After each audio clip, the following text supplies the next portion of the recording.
Olá pessoas! Vamos para o nosso 6º episódio do Memo Responde, que é o meu quadro específico só para responder as dúvidas de vocês. O episódio de hoje vai ser um pouquinho diferente porque eu vou focar exclusivamente em feedbacks. O que são os feedbacks? São os retornos de vocês às coisas que eu falo aqui, seja nos próprios vídeos do Memo Responde, que eu respondo dúvidas, e aí vocês vêm e falam que existe outra forma de fazer, que não é bem assim, eu acho que funciona desse jeito e tudo mais, vocês dão a opinião de vocês a partir de coisas que eu já falei aqui, ou simplesmente a partir de coisas que eu falei em outros vídeos, né, não propriamente do Memo Responde. Mas os feedbacks são de vocês, então eu vou comentar esses feedbacks e também passar para as outras pessoas que estão assistindo, para que elas saibam também o retorno de outras pessoas, né, sobre os assuntos que eu falo aqui.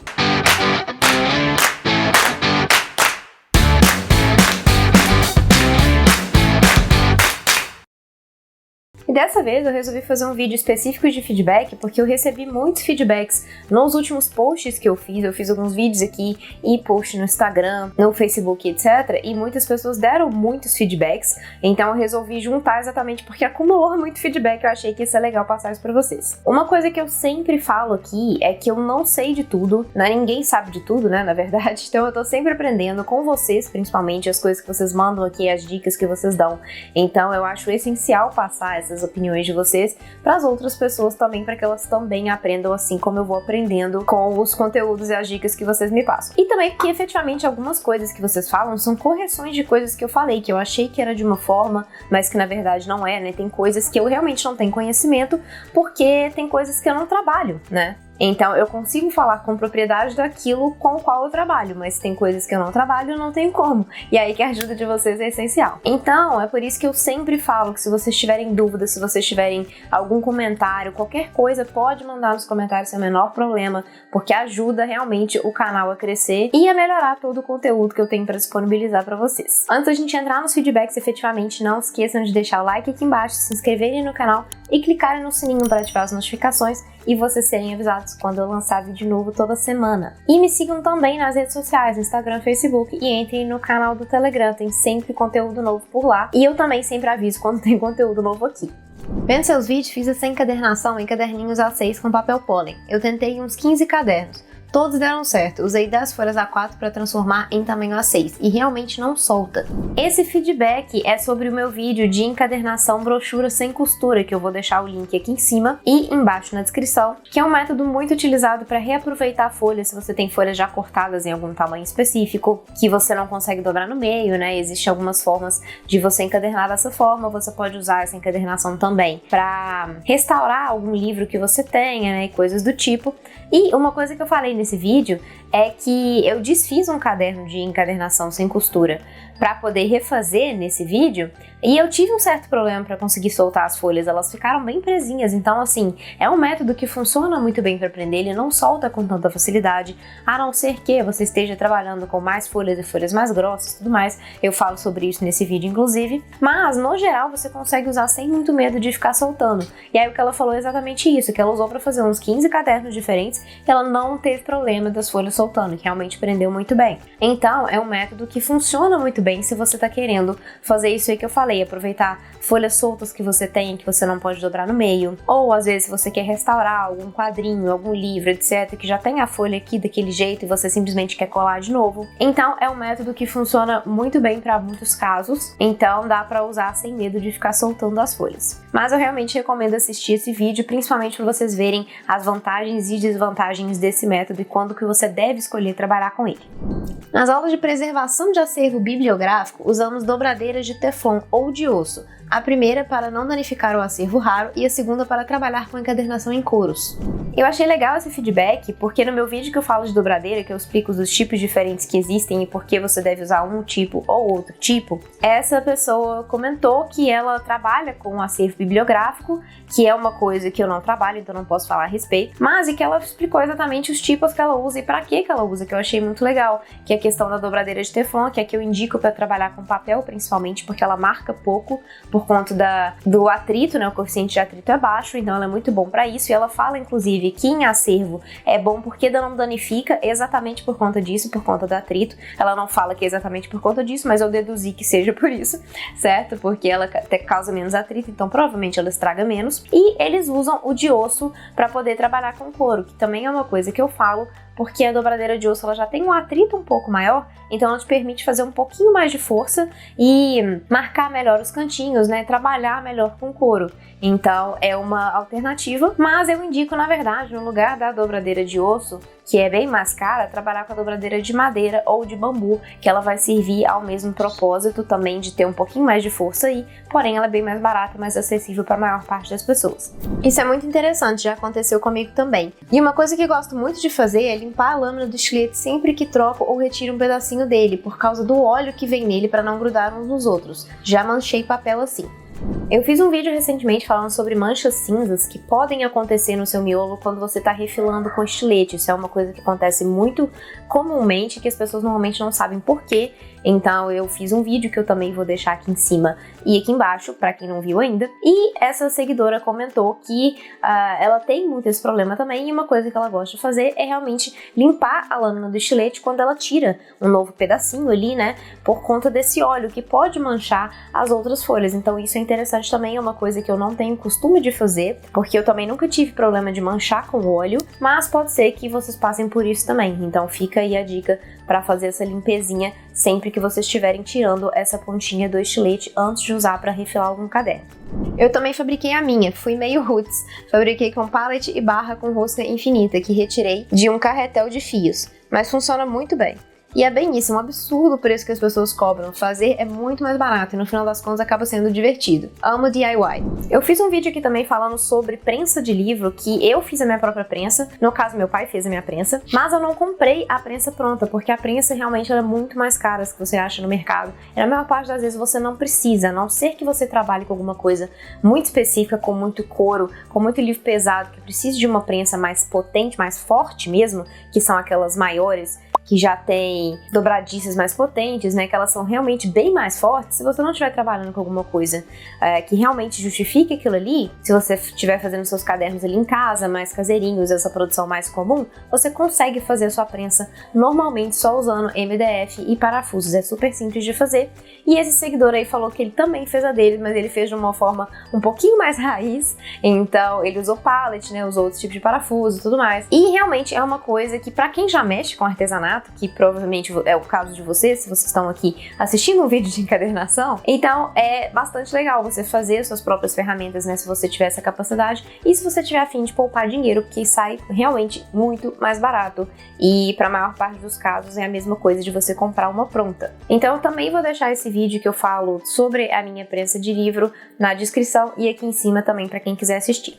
Sobre o refile no final ficar em formato de V, aconteceu comigo na primeira tentativa de costura. Ficou tudo desigual, mesmo refilando antes de costurar. No meu caso, eu identifiquei que errei na costura. Estava fazendo costura para cadernos com costura e cola, esqueci o nome da costura, em vez de fazer o looping entre os bloquinhos. Eu fiz todos os loopings na linha do primeiro bloco. Então, quando acabei o miolo, estava todo desigual. Para piorar, tentei refilar pós-costura e posso garantir que realmente não é uma boa ideia. Eu achei esse feedback super legal porque um problema que muita gente tem, principalmente quando você está começando, é que você vai encadernar e você ainda não pegou o jeito de deixar os seus bloquinhos todos retinhos e alinhadinhos. Então, na pontinha final, você consegue ver que os seus bloquinhos fazem um formato de V, eles ficam desalinhados. Pode ser V para um lado ou V para o outro, né? Tanto faz, mas fica esse formatinho desalinhado de V, que pode ser por diversos motivos, ou porque você cortou torto, efetivamente os bloquinhos estão de tamanhos diferentes, ou porque na costura você fez a costura errada, igual ele falou aí que foi o caso dele, ou porque você simplesmente não conseguiu alinhar direitinho os bloquinhos para que eles ficassem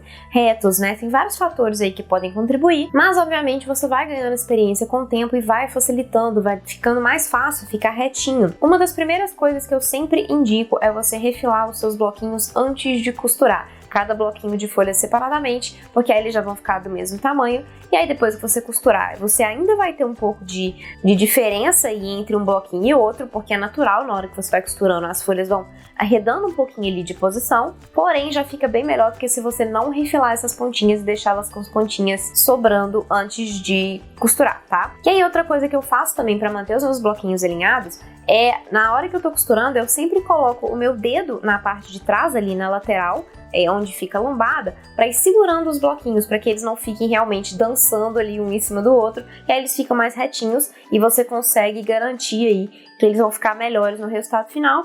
Lembrando também de sempre alinhar os cadernos à medida que você vai costurando. E isso é uma coisa que vocês vão ver que eu falo muito nos vídeos. Depois, à medida que você vai costurando, você sai em determinado ponto, eu sempre falo, alinha o caderno, ajusta bem, tensiona, passa pro próximo furo. É uma coisa que eu sempre falo, você tem que estar alinhando o tempo inteiro, e ajuda quando você coloca o seu dedo segurando o bloquinho ali à medida que você vai costurando, porque eles já ficam mais ou menos alinhadinhos, sem ter muito problema de na hora que você for corrigir, você não conseguir porque já foi costurado torto e tudo mais. Mas uma coisa que eu não recomendo é você deixar para refilar depois de costurar, porque refilar na mão é muito difícil, tá? Existem pessoas que fazem, que conseguem um acabamento melhor, mas é uma coisa que demanda muito tempo, porque você vai ter que ficar ali pacientemente refilando a beiradinha para que tudo fique reto, e ainda assim provavelmente não vai ficar, você vai ter que vir e lixar bem a sua lateral para ficar o mais retinho possível, você vai gastar um tempo lixando também, então você gasta mais tempo e nem sempre você vai conseguir um bom resultado. Demanda muita experiência e muita prática para você conseguir um bom resultado sem ter problemas de acabamento, certo? Então é isso que eu recomendo, faz o refile antes, faz a costura e alinha a todo momento, não refile depois, porque eu não acho que dá um bom acabamento. Mas claro, isso é minha opinião pessoal, né? O que eu sempre dou aqui é a minha opinião a partir da minha experiência. Você pode testar igual esse seguidor aí mandou, ele testou e achou que não funcionou para ele. Você testa e vê se acha que funciona para você. O importante é que você fique satisfeito com o seu resultado. Eu tenho uma régua da marca Italgraf. Ela é de alumínio com borracha embaixo para não deslizar quando cortamos. E a borda onde passamos o estilete é de inox e não encosta no papel. Ela é muito boa. Se não me engano, ela é italiana, mas eu já tenho há muitos anos e está perfeita. Fica a dica. Eu comprei uma de metal com cortiça embaixo para não escorregar, gostei muito dela. Eu fiz besteira quando comprei no começo de plástico e não gostei, ainda bem que você está compartilhando esse conteúdo. Vai evitar que muita gente gaste dinheiro de forma errada no começo. Lógico que se você não tem grana no começo, a de plástico vai dar conta do recado, mas depois já começa a juntar uma graninha para investir em uma melhor. Esses feedbacks são a respeito de régua, falando de régua de metal, régua de plástico, de acrílico, etc. Quais que eu recomendo, quais são os melhores. E a maior parte das pessoas usa efetivamente a régua de aço inox, que é melhor. Eu já expliquei nesse vídeo por que motivos. E uma coisa que a minha não tem, mas que eu já vi que várias pessoas compram, são essas réguas com coisas embaixo, né, com cortiça, com algum tipo de plástico, com alguma coisa que ajuda a segurar ela mais no lugar, para ela não ficar escorregando na hora que você tá cortando, com o risco de cortar errado e de cortar o dedo, né, que é uma das coisas que mais acontece. Então tem essa opção se vocês quiserem procurar algum tipo de régua desse tipo. E existe também uma régua própria para corte, que eu esqueci exatamente o nome, mas que é uma régua que ela vem com uma proteção no centro. Ela é como se fosse um triângulozinho, ela tem a parte normal da régua e tem uma parte perpendicular no centro, que é para que você proteja o seu dedo na hora de cortar. E é uma opção muito legal também para quem não comprou régua ainda e tá querendo uma forma de proteger o dedo, né? Para não correr o risco de cortar, porque você vai cortar o seu dedo em algum momento, com certeza absoluta. Então dessa forma você já evita. Mas eu esqueci como é que chama. Eu sei que essa régua de proteção, eu vou deixar o nome escrito aqui embaixo. E aí vocês podem procurar se vocês quiserem. Pode tingir a linha Urso 001 ou a linha 10 Pipa com tinta acrílica. Funciona e fica show. Em algum dos vídeos eu tive gente perguntando sobre tingir linhas encerradas, eu não soube responder. Eu não sei se foi tingir linha encerada ou se foi tingir linha branca, de qualquer forma, não lembro exatamente o que é. Mas aí essa pessoa respondeu e deu essa sugestão de que você pode tingir a linha de pipa e a linha urso com tinta acrílica, que funciona super bem. Então fica uma opção aí para vocês, se vocês estiverem fazendo algum tipo de encadernação com essas linhas, vocês podem tingir com tinta acrílica, segundo essa pessoa, nunca testei, não posso dizer com certeza, mas que ele falou que funciona super bem. Então uma opção para linhas que você não tem colorida, né, que você só acha no mercado brancos e tudo mais, você pode usar essa tinta para conseguir a cor que você quer para os seus trabalhos. Então é uma opção super legal, eu pretendo testar ainda no futuro para ver se funciona bem ou não, e aí eu faço um vídeo aqui também para trazer para vocês. Um dos vídeos com maiores feedbacks que a gente já teve até o momento foi um vídeo que eu falei sobre a linha pipa. No último episódio do Memo Responde, uma pessoa me perguntou sobre a possibilidade de usar a linha pipa para fazer encadernação costura e cola, que é a encadernação lombada quadrada estilo Moleskine. E no vídeo eu falei que eu nunca tinha usado, mas que pelo que eu tinha pesquisado ela parecia ser um pouco fina e que provavelmente seria um pouco frágil, mais difícil de trabalhar, mas eu não conseguia falar com certeza.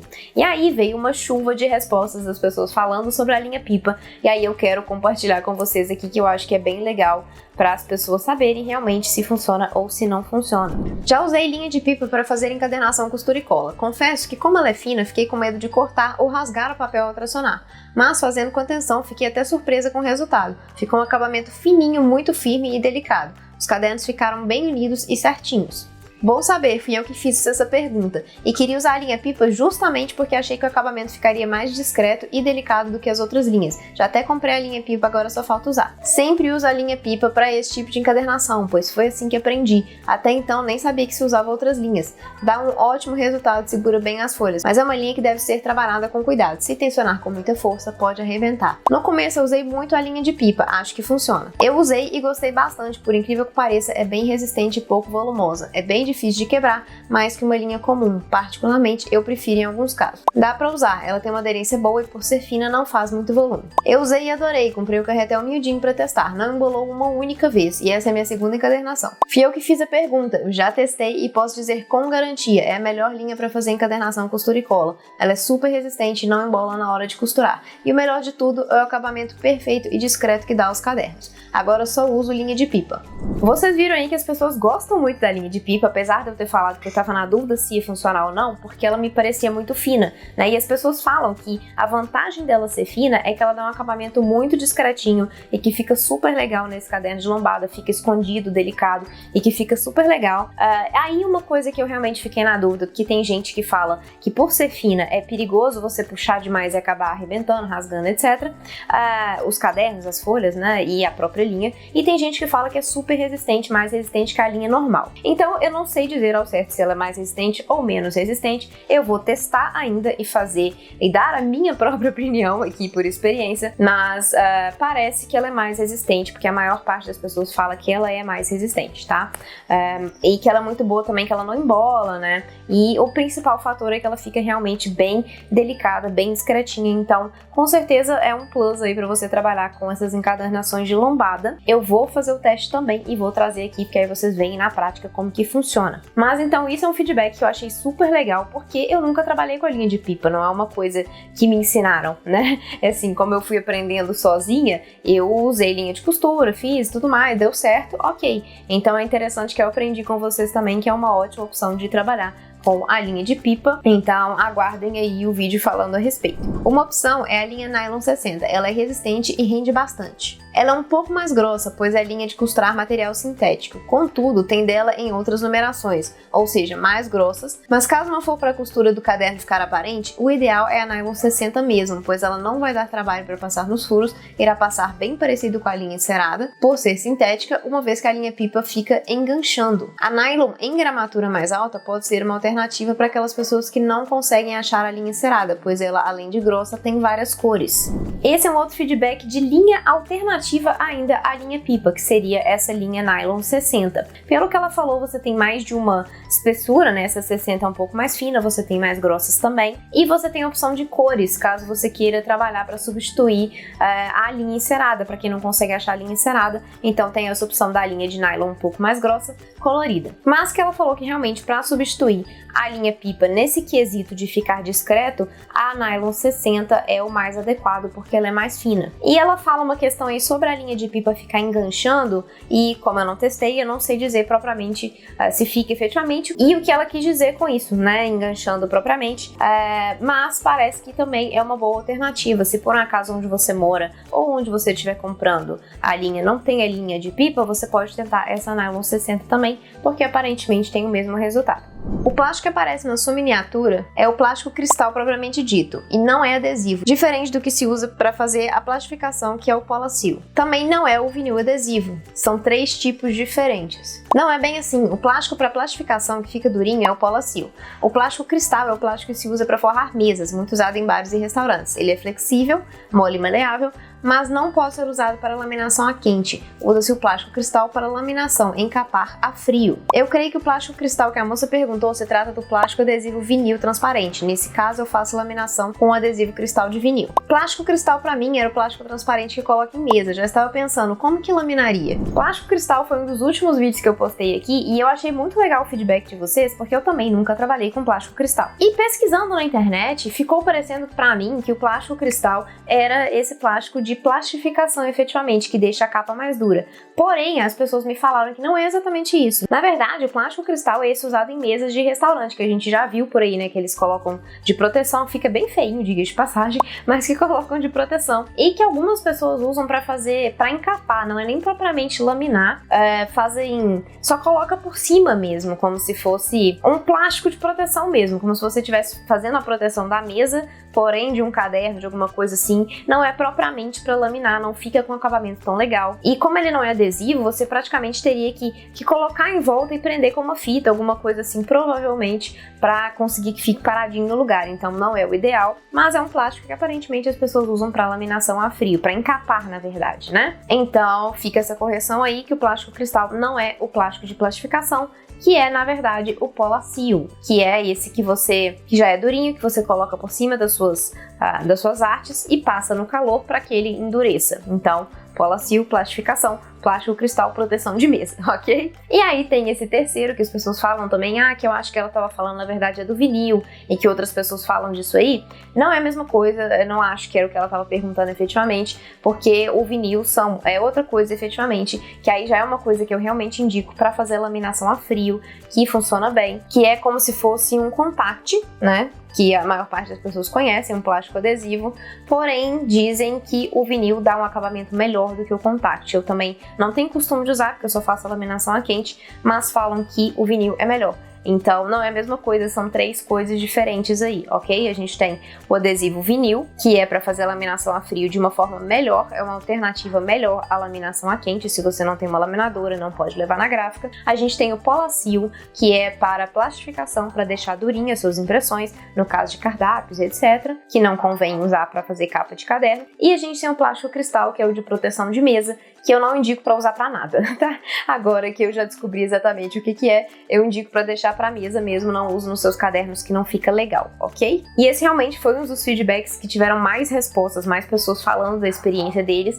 E como é uma coisa que eu não costumo trabalhar, já que eu faço com a laminação a quente, eu achei super legal ver a opinião de vocês e ver o que vocês usam, o que vocês acham que fica melhor e que vocês corrigiram efetivamente, né? Então já fica aí a correção para as outras pessoas também. É isso por hoje, chegamos ao fim de mais um Memo Responde. E eu queria agradecer todos os feedbacks de vocês, todas as opiniões, todas as ajudas aí quanto aos conteúdos e pedir, claro, para que vocês continuem mandando para que a gente consiga fazer cada vez mais vídeos e disseminar mais o conteúdo e o conhecimento de encadernação. Se ficou alguma dúvida, se você tem mais algum feedback em cima desses feedbacks aqui, já manda aqui pra gente aqui embaixo nos comentários. E não se esqueçam, claro, de curtir o vídeo se vocês já não tiverem curtido lá no princípio. E eu espero vocês no próximo vídeo.